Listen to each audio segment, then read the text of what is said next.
Hello bookish people, welcome back to my channel. My name is Megan. In today's video, we are going to be going over my top 10 favorite romances of 2022.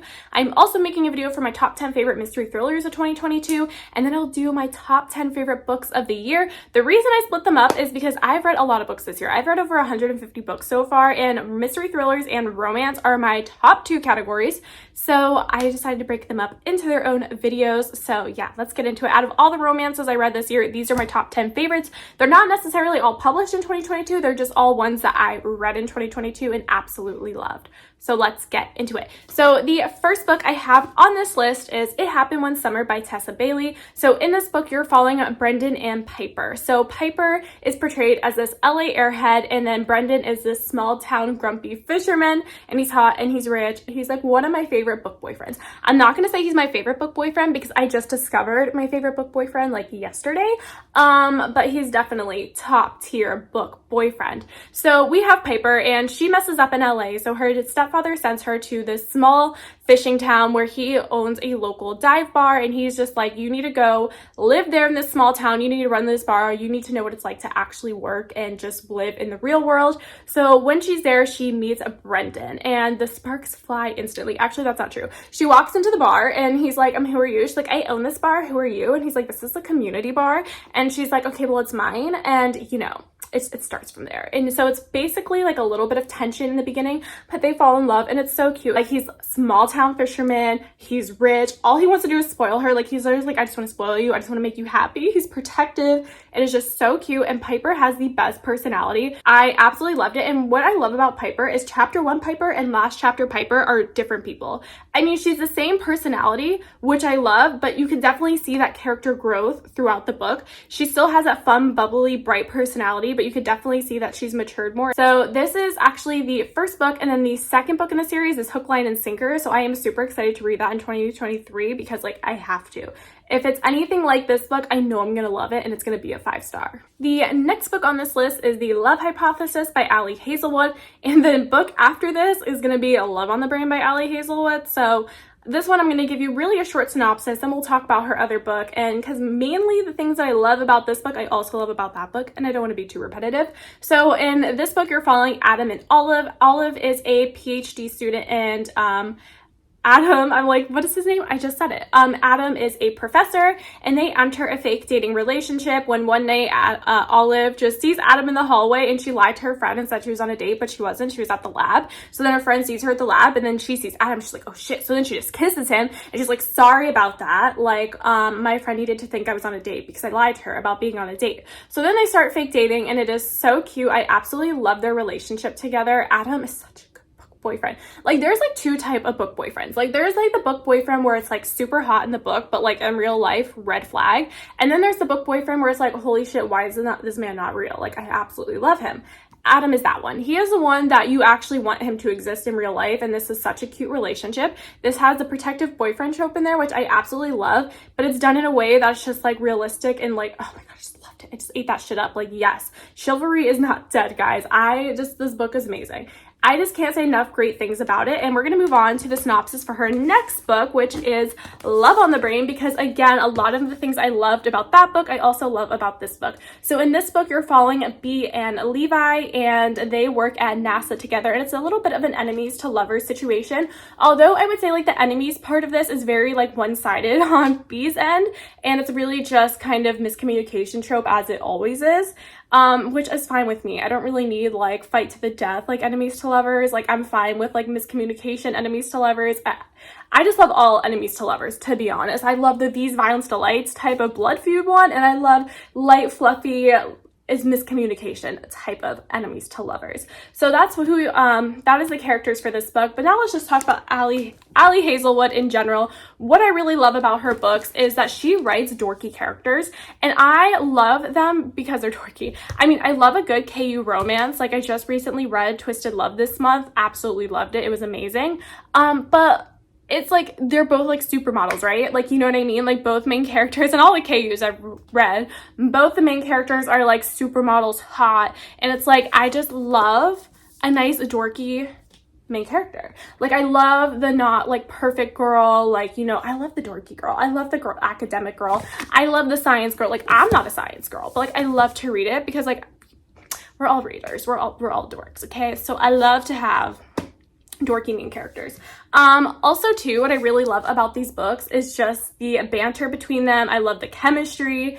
And also, people say there's a lot of similarities between these two books, and there's definitely is a lot of similarities between these two books, but I'm definitely okay with that. I like the similarities because, again, I read so many books a year, so when I go back to an author with their new release, I kind of like to be reminded of why I love them. Like, you know what I mean? Like, I'm not really one to reread books, so that's why I like when things are kind of similar. So I know that is a criticism of her books, but it's for that reason that I kind of like them, because I go back and I know I like it, and what works for her, and these books are absolutely amazing. The next book we have on this list, I don't have a physical copy of. I just listened to the audiobook through my library app, and that is Part of Your World by Abby Jimenez.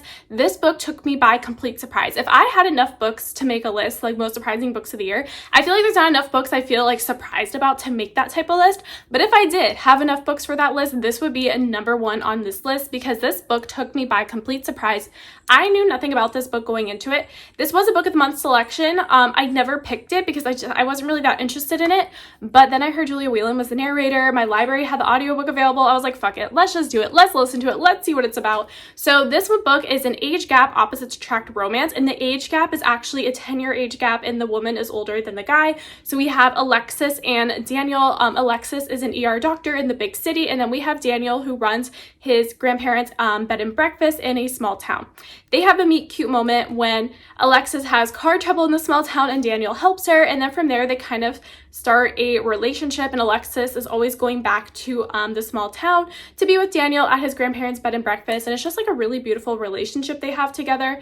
Also too, what I really love about this book is there's a lot of like a depth to the story. Like, it's not just like a lighthearted fluffy romance, there's actually a lot of like emotional depth to the story, and it does deal with harder topics like verbal and physical abuse, and I just absolutely loved it. I thought it was a beautiful story, and I liked it because it was emotional and it was realistic, but it was also so beautiful, and I just loved it. Like, there's not enough positive things I could say about this book. I highly, highly, highly recommend if you haven't read it yet. I really want to own a physical copy of it for my shelves, because like, how can I have it on this list and not own a physical copy of? You know what? I'm gonna buy myself a physical copy for Christmas. There you go. Merry Christmas to me. I'm about to go on Amazon and order this. Or should I get the Book of the Month edition because it's hardcover? I don't know. You decide. Tell me in the comments. Should I order it from Book of the Month and get hardcover? Should I get it off Amazon and have paperback? Who knows? But I absolutely loved it, and this is the book that I voted for best romance of the year, because although like other of these books were on that list and I absolutely love all of them, I'm not saying this book was necessarily better than all of them, but I just really loved it for the emotional depth that it had. So all of the romances I read are light, fluffy, fun romances. This is the first one that I felt that had real emotional depth to it, and I just really, really loved it and enjoyed it. So yeah, highly recommend this one. The next book on this list is The Bodyguard by Catherine Sender, and this is actually like the complete opposite of Part of Your World by Abby Jimenez, because while I was talking about that being emotional, deep romance, this is definitely a lighthearted, fun romance, which I absolutely love as well. I love variety. I love a deep emotional romance, but I also love light-hearted, fun romances. I love a good smutty romance. I also love a romance like this one that has absolutely no smut in it and all they do is kiss. So this book is so much fun. I got this Book of the Month selection is probably one of my favorite Book of the Month selections I have made this year. It was such a great time. So in this book, you're following Hannah and Jack. So Hannah is a bodyguard and Jack Stapleton. I can't say his name without saying his last name because I just love it. Jack Stapleton. Such a celebrity actor name, and that's exactly what he is. He's an actor, and honestly, the whole time I was just picturing John Krasinski. Sorry, I know his name, but like I have to say it slow to pronounce it. I was just picturing him like the entire time in this book. So we have Jack Stapleton, and he has a corgi loving stalker, or a corgi breeding stalker, corgi loving stalker. I think she breeds corgis and she's obsessed with Jack Stapleton.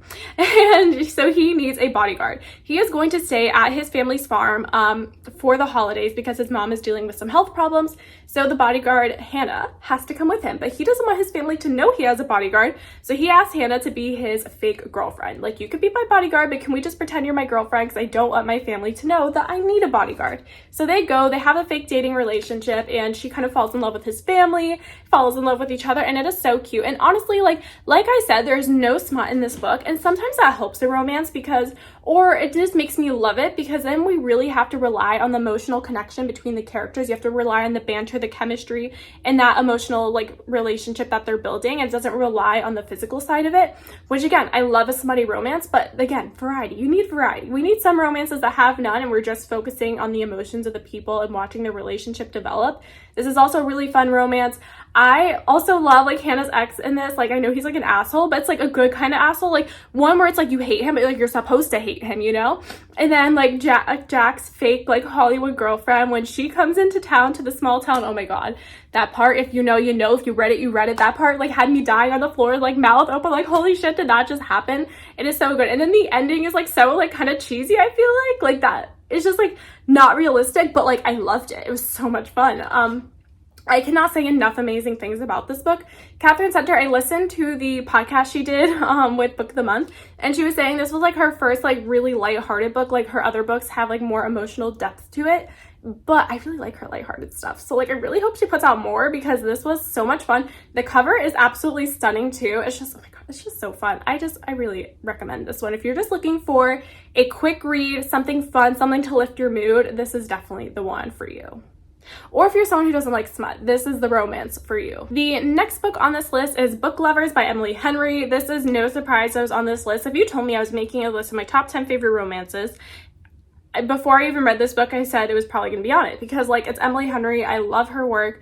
Loved Beach Read, love People We Meet on Vacation, and this one did not disappoint. Now, this one is really fresh in my mind because I just did a reread of this book. I read this physically when it came out because the audiobook wait in my library was too long, and then I just listened to the audiobook, which is narrated by Julia Whelan, which we already established in this video and on my channel. I love her. So yeah, I highly recommend physically reading the book and then also listening to the audiobook. Both were amazing experiences. So in this book, you're following Nora and Charlie. They both work in the publishing world in New York, and they have a meeting that doesn't go so well, and then a couple years later, they re-meet each other in the small town of Sunshine Falls in North Carolina. Nora is there on vacation with her sister Libby, and Charlie is there because his family is from there, and they're dealing with some family health issues. So he's kind of there helping out his parents as they get older, and they start to develop a relationship while they're there. Emily Henry really writes the best banter, the best chemistry. Like the banter is unmatched. Like I've read a lot of romance books this year, and nobody can compare it to Emily Henry's banter. And I just absolutely love the characters she writes as well, because they're well-developed characters. They're in their 30s, they're mature, and that's what also I love, is they have such maturity to them. Like it's not like, even when they do have like a miscommunication trope or whatever, it's usually not, I guess, like childish. I don't know, it's not toxic. Like she doesn't write toxic relationships, which I love a good toxic relationship sometimes, like to read, not in real life, but like to read about. But these ones, they're just like mature and they're emotionally intelligent, and like I love these people. I just love them. And the banter, great. Also, I love the small town vibes in this book as well, but I also love Nora as a character because she is that stereotypical evil character in the Hallmark movies, right? The evil big city girlfriend who's a workaholic and wears makeup and high heels, and she's evil compared to the small town girl who wears plaid flannels and wears jeans. Like, you know what I mean? Like, and that's literally what she says in the book. You know, she talks about that trope in the book, and I love that we're getting that lady's side of the story. The Hallmark movie villain, I'm like happy we get her side of the story. We get to see her love story, and there's so much of this book where, because she's a workaholic and she's kind of guarded when it comes to her emotions, all her ex-boyfriends are like, oh, you have no emotions. Like, can you even cry? I've never seen you cry. Like, and it just shows, and we watch her relationship with her sister. We watch the relationship she develops with Charlie, and we talk about the grief she has with her mom's passing and the relationship she had with her mom. And like, she has a lot of emotion. She has a lot of depth to her. And I just love that we get to see that throughout the book. And yeah, I just absolutely loved it. I read through all three of her adult romance books. I read Beach Read, I read People We Meet on Vacation, and Book Lovers. My two favorites are Beach Read and Book Lovers. I would have to do a reread of Beach Read to really know which one is my favorite between that one and this one. But I think what works with me with Emily Henry is I love when the characters have a book-based jobs. So like in Beach Read, we had August and January, and they were both writers. And here they Nora is a literary agent and Charlie is an editor. So I really like the bookish, jobs. And then also what I like about her books is when they're more of an enemies to lovers situation. So like I said with the other contemporary romance books I've been showing you, like they're not really like enemies, right? They're just like it's not like serious, it's not like fantasy romance where enemies is really enemies. These are just like, you know, lighthearted enemies to lovers, and I really love those as well. People we meet on vacation, I did rate 4 stars because friends to lovers isn't my favorite trope. But yeah, so it just works with me when it's more enemies to lovers because it has that tension there that helps kind of build the relationship, and I really enjoy this. Also, what I really love is Nora is unwavering in this book. Like, she knows what she wants and she doesn't waver even for the dream man that she has. She just sticks to her guns. She puts her career first, and I just really love that about her. So 5 stars. It has to make this list. Obviously, it had to make this list. The next book on this list is Throttled by Lauren Asher, and I absolutely love this book. This is the first KU romance I have ever read. In this one, you're following Maya and Noah. So Maya, his brother, is an F1 driver, and his teammate is Noah. So Noah Slater is like the bad boy F1 driver, super player, but then he meets Maya. Everything changes. They fall in love. What I love about this book, there's so many things. First, number 1, Maya is a strong female main lead. She does not waver. Noah has commitment issues, but she does not waver. She knows her self-worth, and she's not gonna like change that for any man, even Noah Slater. And Noah ends up going to therapy in this book. Hello, hi, who are you? Like Noah's definitely fictional because I don't know one guy that would go to like therapy to fix his commitment issues to be with the girl he loves. Like, does that exist? Never heard of it. In this book, it exists, so I love that. Also, what I really love about this book is Maya kind of makes a name for herself outside of just being like, oh, Santiago's brother, right? She becomes an influencer, and we kind of watch her influencer career grow over the course of this book. So she really creates a place for herself within the F1 like realm that isn't really reliant on Noah or her brother. So I kind of like that as well. And F1 setting is the best setting for a romance book because we have the sports romance, so we have that like competition aspect to it.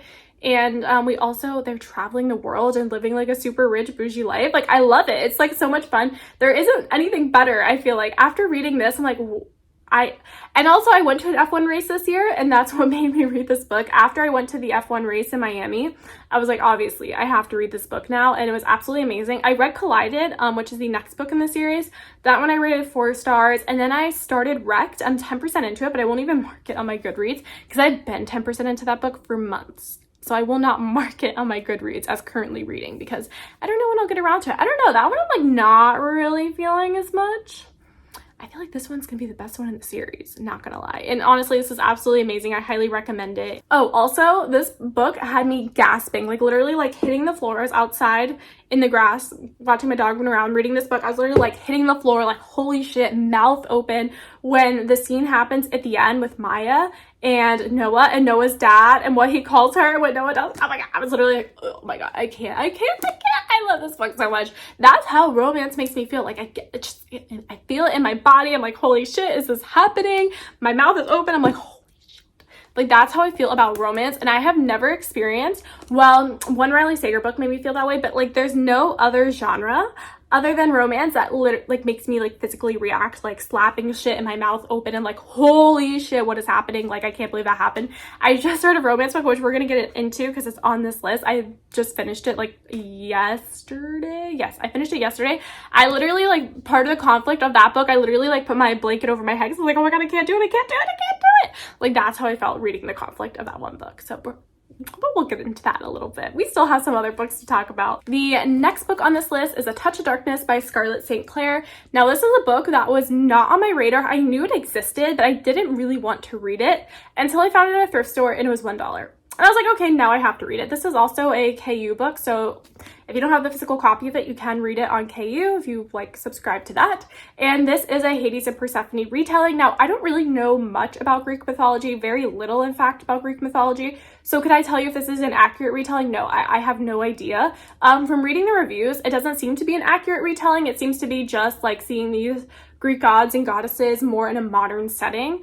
So if you are someone who's really stingent on like retellings and you want them to be kind of follow the same storyline. I don't think you'll get this out of that. But if you're someone like me who doesn't know the original story and you're just going into it for the good time, I think, you know, you'll enjoy it there.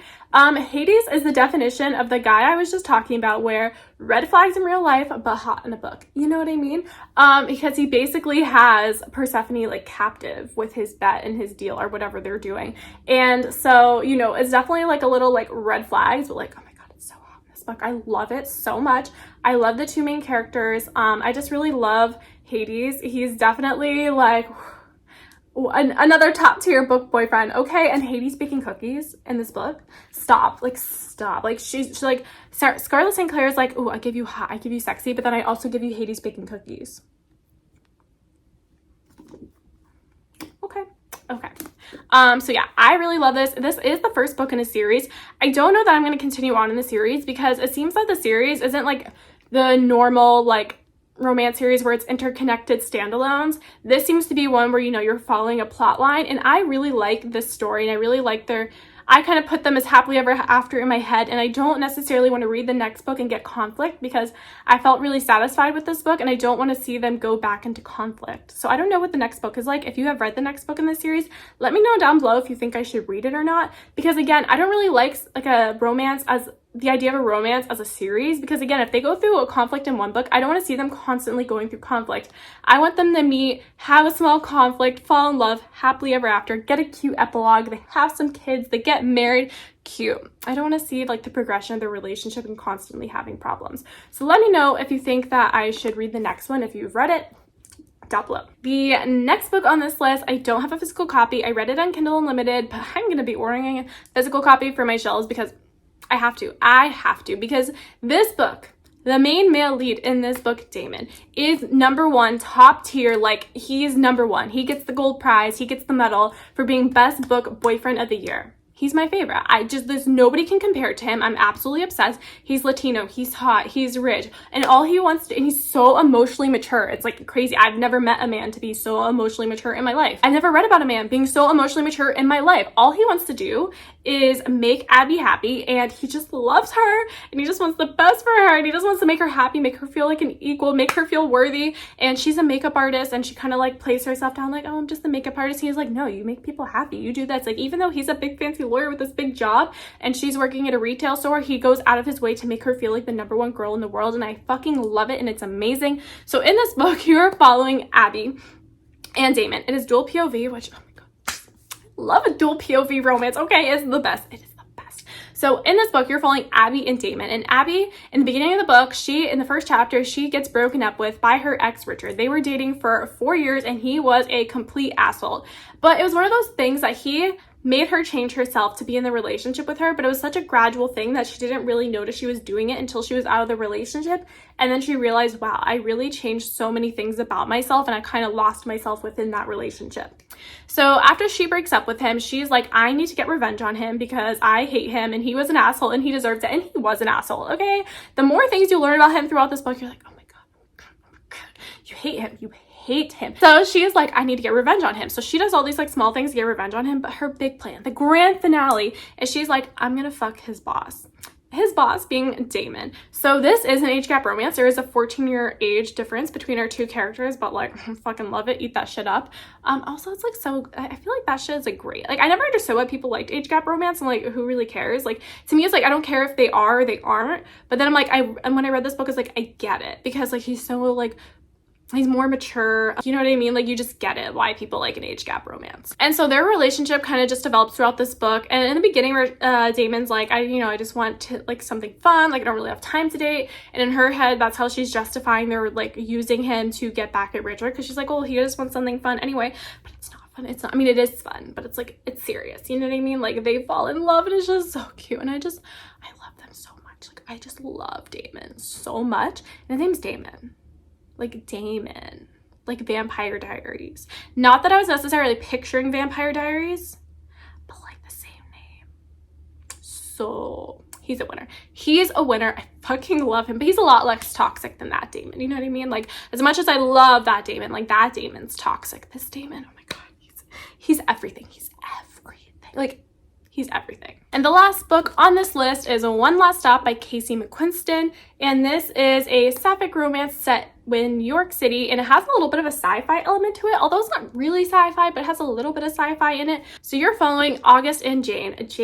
They meet on the subway, but Jane is stuck on the subway. Although I don't really think that really should be advertised on the back of the book, because you don't really find that out, and it's something the character kind of finds out through time. So it's not something that's like instantly like first chapter. It's something that kind of develops throughout the book that you kind of figure out. So I feel like it's kind of a spoiler to have that on the back, but whatever. That's the premise of the book. That's what it says on the back. So I'm not really spoiling anything, although I think they should have left that part out. Anyway, so they meet on the subway. Jane's trapped on the subway. So it's kind of about them developing this relationship throughout the subway. And you're probably thinking, oh, if they're developing a relationship on public transportation, there's no smut, there's no PDA, because, you know, it's probably all about their emotional connection.